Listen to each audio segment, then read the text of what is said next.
Good evening, my dudes. I hope everything is good with you. I know everything good with me. Just finished work, feeling very, very motivated to record this video. So I just wanted to make this to introduce a series I want to work on over time. And it's going to be called Zero to Crest CCT-INF, where I go from the basic stuff like installing Kali, doing the starting point machines in the easy boxes on HackTheBox, all the way up to the advanced stuff, doing the medium and hard boxes on HackTheBox, and eventually doing the Crest CCT-INF path to get me ready for my exam, which I hopefully sit by the end of this year. But what actually is the Crest CCT-INF, I hear you ask? Well, in cybersecurity, a lot of how you kind of get jobs and prove your, worth in the industry, specifically in pen testing, is certifications. If you're watching this, you've probably heard of the OSCP. It's the main pen testing cert. If you get the OSCP, you are a hacker, and no one can take that away from you. You get it for life. Or I think now it expires every 3 years, something weird. But you get the OSCP, you get a job. It proves that you have a good understanding of the technical aspect of cybersecurity. In the UK, it's a little bit different. And for this, I'm gonna have to stand up. On one side of the industry, you have the cyber scheme. And they have a few exams, of course, like the CSTM, which is the kind of beginner/intermediate, you are a hacker, well done. And then you have the CSTL, which is the mid-level to advanced certification for hackers. And it proves that you've got a decent understanding of cybersecurity. It's what you go for after about 3 to 5 years of penetration testing, maybe more, I'm not too sure. Over on the Crest side of things, different organization, you have the CRT, which is equivalent to the CSTM, except it's a little bit more difficult because it's completely closed book. And for that reason, I think it's cooler, which is why I have that one. But look up here, what is this? The CCT. And there is the CCT-INF and the CCT app, and they stand for infrastructure and web applications.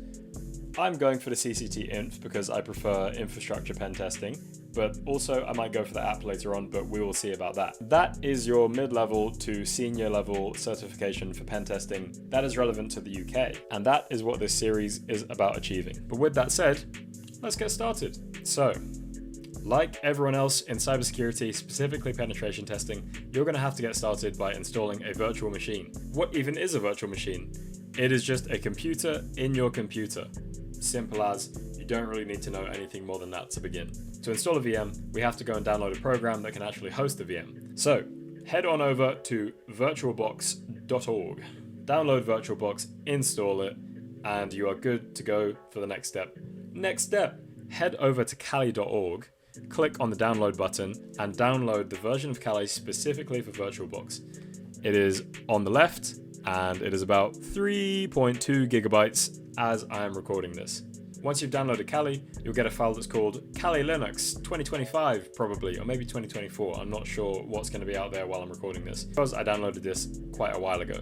Go inside of that file. You'll have two files. One of them is your virtual disk image, and that is where the files for Kali live. Don't click on that, click on the other one. That is your VirtualBox machine definition. You double click it, it will install itself in VirtualBox, you're good to go. Click on Kali, click start, and we're rolling. If you have potato computer like me, then it might take quite a while, so just be patient. It will turn on eventually, it might, the screen might tear a couple of times, but it's fine, ignore that, it's alright. But once you hit the blue screen with the login box, all you gotta do is use the credentials, Kali. Username Kali, password Kali, very secure, 10 out of 10. Welcome to cybersecurity. So now you're in Kali, you're on the desktop, things are looking good. You see you got Firefox in the top left there. You see you have some kind of black square. That is your command line, and you best become best friends with that thing right now. What is a hacker without his tools? Of course, we're getting there. Open up Firefox, search PimpMyKali, and click on the top link. It should be a GitHub link that says PimpMyKali, and it's by DeWalt Arch. Shout out to that guy for real because he saves me so much time installing tools. Anyway, once you're on the GitHub, scroll past all of the nice graphics and information that they've given you to make it look pretty, and head to the installation section. These are the commands you're going to use to install PimpMyKali. Open up the terminal by clicking on that little black square I mentioned earlier. Hit copy on the installation box on GitHub, paste it in there. You can Control-Shift-V or you can right click and click paste. Your call, I honestly don't mind. But that's going to run PimpMyKali. You'll get a prompt most likely, and it will say, what do you want to do?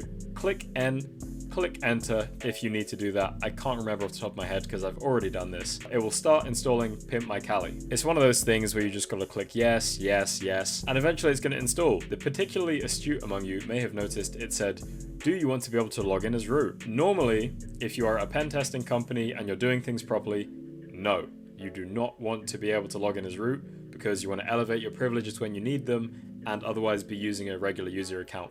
But today, you in my house, and we're going to do things the wrong way because it's easier and you're going to spend a lot of time as root anyway. And hopefully you're not using this as like an enterprise tutorial where someone's just like sat you down and been like, right, we need a pen test, do it right now. But if that is the case, then you want to hit no on that option. But you are kind of like 90% of the way to being a hacker. So how does that feel? Give yourself a round of applause. Well done. Now onto the real hacking. Let me just drag myself into the corner for you. You are going to head over to HackTheBox.org. This is where all the hackers live. It's where you go to train. It's like the gym for hackers. Love this very much. Also love Try Hack Me, but we are starting here because this is where I started originally and things have kind of worked out for me okay. You're not going to see this. You're going to see a login page where you can log in with like GitHub, LinkedIn, and Google, I think, or you can create your own account. Completely your call. Get logged in. Once you're logged in, you'll be sent to this page. Overwhelming. Too much going on. What is this? Why am I being called a noob or a script kiddie? I will show you how to use this. So to get started, follow my mouse over to the left of the screen and you want to click starting point. Once you click starting point, you're going to be presented with this screen that says learn the basics of penetration testing. And that is exactly what we're here to do. So scrolling down a little bit, you'll see that I have already done this. This is exactly where I started and I'm using the same account. Yippee. And you're going to see that it says to connect to the target machine, you must be on the same network. Connect to the starting point VPN using one of the following options. If you have money coming out of your ears, then you may wish to use the Pwn box, and that is the box that is hosted in your browser. You don't have to do any fancy command line stuff to log in. You don't have to connect to a VPN. You can just hop straight on there and get going. It's already on the same network. Quite useful, but I find it's just a bit laggy sometimes, but I also have potato PC, so I got to run everything natively on my Kali. So we're going to opt for this option where you can connect using OpenVPN. If you click that, it's going to open this side tab, and from here you can have the option of downloading your VPN. However, don't click it just yet. We're going to go TCP because that is a bit more of a stable connection. First lesson. Let me make myself big for this actually. Let me make myself big because this is important. UDP stands for User Datagram Protocol, and it is the equivalent of trying to give someone instructions by just yelling at them and not waiting for them to confirm that they have received those instructions and that they understand them. It's just sending data straight at something and hoping it goes through. Very good for things like streaming, gaming, and voice over IP, I think, is also a UDP thing. TCP is what's called a connection-oriented protocol, and it stands for Transmission Control Protocol. It has this whole handshake where it's like, hello, do you want to interact with me? The server's like, yes, I would love to interact with you. You're like, okay, let's do it. And from there, you have a nice secure connection that has error handling and things like that. It's a bit more stable. It's good for where you need things that can't have errors in them, like downloads, for example. Okay, now that I'm done waffling at you, I'll make myself small again. Click download. It will download your VPN pack to your downloads folder on your Kali. We are not going to use the folders to navigate because we are hackers and we use command line for absolutely everything. So go back to your little black square. I have not opened it yet because I didn't have to run PimpMyKali, but you should already have it open. We're going to drag it to the middle of our screen because that's where all the action is. And you'll see that I'm signed in as root. You may also be signed in as root at this point. Doesn't matter. You can do this from your regular account too. There's a command called ls, and ls just means list stuff. You type ls, hit enter. It'll show you all of the folders in your current directory. So this is where you are in the file system right now. You want a CD to downloads, and then you want to hit enter. Now, if you check, look on your screen, in the middle there it says /downloads. That means we're in a downloads folder. Now we can do ls again, and we can see that we have a couple of things in here. Ignore that. That is something I downloaded accidentally while I was doing this tutorial for you. But you can see that I have my starting point OpenVPN file. All we need to do with this is just type OpenVPN and then starting point. Boom. You are now connecting to the HackTheBox VPN. You are basically breaching their security. How does it feel? You are in, you've hacked the mainframe. Let's do the next thing. So now that you've gotten this kind of confirmation, I always look for the 120 at the bottom. It tells you that you're done, everything's connected. Once you've got this confirmation, head back to the website. it should refresh soon and let you spawn your machine. If not, just hit refresh on the page and it will detect that you have connected to the VPN this time. What you want to do is you want to click spawn machine. That is going to deploy this virtual machine and you're going to be able to start hacking it. Well, hey.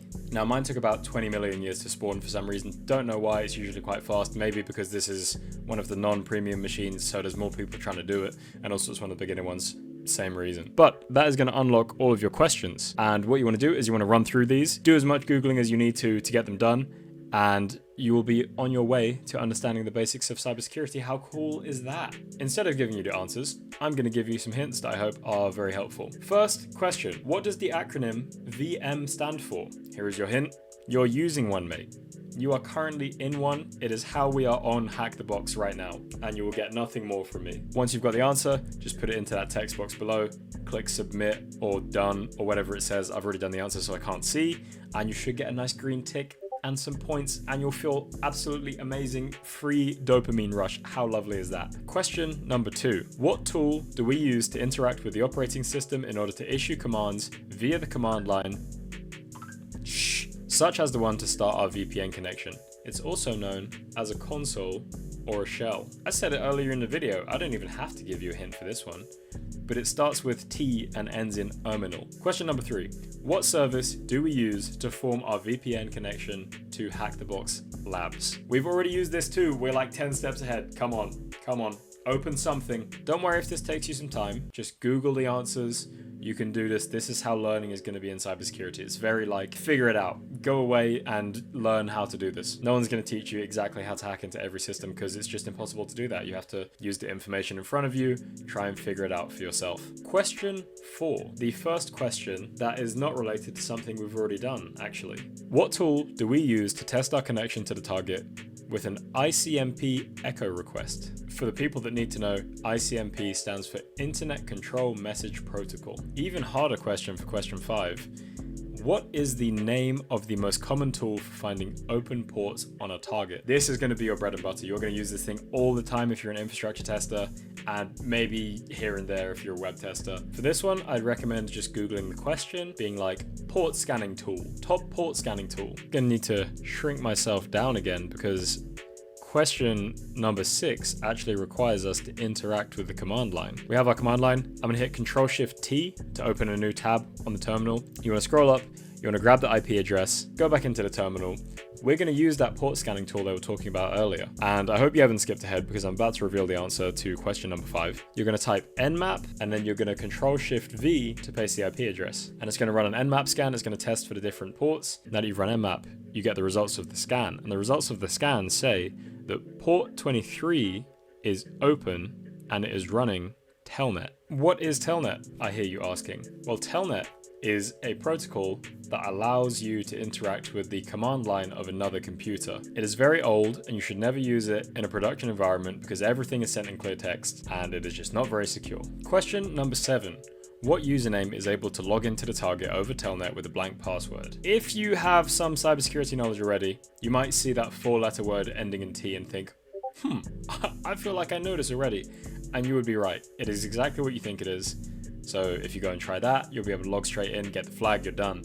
For everyone else, we're going to do some Googling. So when you see services that you can't really find a vulnerability for and you're not sure how to get in, sometimes it benefits to search for the default credentials for that service. So what we're going to do is we're going to type in, oh, my face is in the way. Let me just move myself over here instead. You're going to type in Telnet default credentials and you're going to see that you have a few options here. I've already kind of given it away because you see that it's a 4-letter word ending in T. So you're going to type it in, you're going to get the answer. But of course, don't just type in the answer and not actually do the challenge. What you're going to do is you're going to go to your command line again. You're going to type in Telnet and then the IP address and you're going to click enter. And you're going to wait a second because you have potato computer like me and it doesn't necessarily work straight away. It requests that you log in. We're going to try these credentials because we know that these are the default credentials for this particular challenge. And what? You have popped your first shell. You are a hacker, you are in, you're not supposed to be in this computer, but here you are anyway. And now we can browse the file system through the command line, which is why I was saying earlier, it kind of benefits to have this knowledge of the command line. First thing I like to do when I'm on there is I like to know where I'm at. So I type in PWD, which means present working directory. That'll show you that you're in /root, and often on CTFs that we're going to be doing in this series, the root flag, the thing you're trying to get, lives in this directory. It is always /root/root.txt. That's usually where they put them. So we're going to type ls, we're going to hit enter, we're going to see what we got. We got flag.txt. I was wrong. I forgot that this is starting point. So what we're going to do is we're going to type cat. I guess that's why the box is called meow. And then we're going to type the name of the file that we want to see, because that is what the cat command does. Going to hit enter, and boom, just like that, we have the root flag. You are now actually a hacker. You can copy and paste that into the final text box, hit enter, and you have owned your first box. Anyway, with that, we are done with the first video in the series. How did that feel? I hope it was not too difficult. I hope it wasn't too slow for the people that already know what they're doing, but it probably was, but I promise things are going to pick up later. Anyway, if you have any questions about anything I just did, leave a comment. I will make sure to answer it, because I'm more than happy to help anyone out that's trying to get into cybersecurity. It's such a good industry to be in. Love being in it. It's so fun. Doesn't even feel like I'm working. Look, it's literally a game on the internet to learn to hack, and I get to do it full time. You should do the same thing. But if you enjoyed, if you found this helpful, hit the subscribe button, hit the like button, leave a comment, tell me that this helped, please. I need validation.